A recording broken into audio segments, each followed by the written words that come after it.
Well, we now continue our weekly land report segment with the American Society of Farm Managers and Rural Appraisers. Our good friend Tony Toso of the American Society of Farm Managers and Rural Appraisers joins us from his region. Tony, first of all, Merry Christmas to you. Thanks for working during the holiday season. We appreciate you being here. So, commodity prices. We're talking about traditionally stable crops, almonds, pistachios, walnuts, continuing to struggle out there in the West Coast. And we also keep hearing about high prices for cattle. So what are we seeing as far as prices out west, and why are we seeing them? Sure. Well, and Happy New Year and Merry Christmas to you too, Suzanne. Thanks for having me again. California, we're a mecca and a big swinger in the ag markets. 450 different types of crops, $40 to $60 billion farm gate, depending on commodity prices and that type of thing. So we're probably down in the lower reaches right now. Those crops you mentioned, they've struggled. Have they rebounded a little bit? Yes, they have over the past year. But the big swinger right now has been the cattle markets out here. There was a set of cattle on the most recent Western video that I was interested in that brought $3.12 a pound for a 650 pound steer. And last year, that same steer brought $2.63 a pound. So we're seeing an increase in cattle prices out here of about 10 to 30% over last year. So it's been a really good year to be in the cattle business out here in California.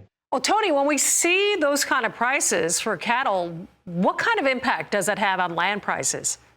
Sure. Those prices have impacted the farm ground, the nut crops, field crops, that type of thing. We're seeing reductions in prices of, up to 10, 20, 30%.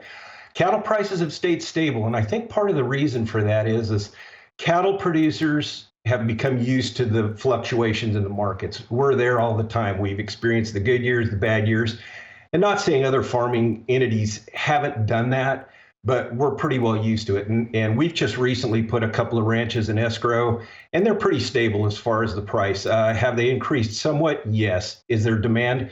Definitely there's demand, and especially for leases as well. These properties are tightly held.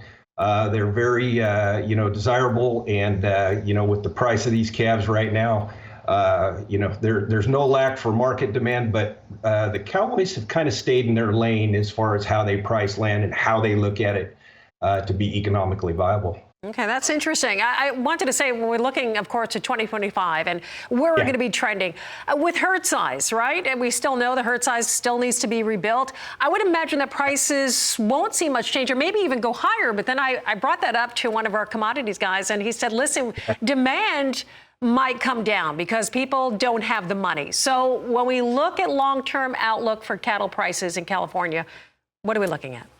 Well, that's a good point. And I still think we're going to be strong. I think, recently we've seen a little bit of a spike. I think the screwworm problem down in Mexico with halting imports of cattle has probably played a little part in that.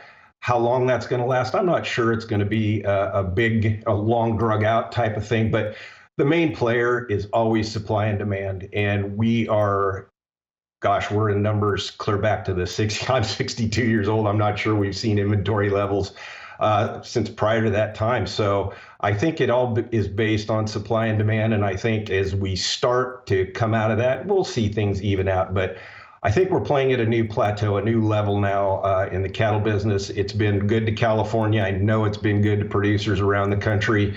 Like to see it. But we're well aware that we get our turn in the barrel every so often. So, but I think in the short term, next couple of years, I think we're still going to look pretty good. That's good. And it's interesting that you point that out, right? I think a lot of guys, for the first time ever, dealing with this situation, they've never seen it in their lifetime. So, it's a first-time experience for everyone. Tony, thank you. As always, have an incredible new year. Appreciate all you do for us.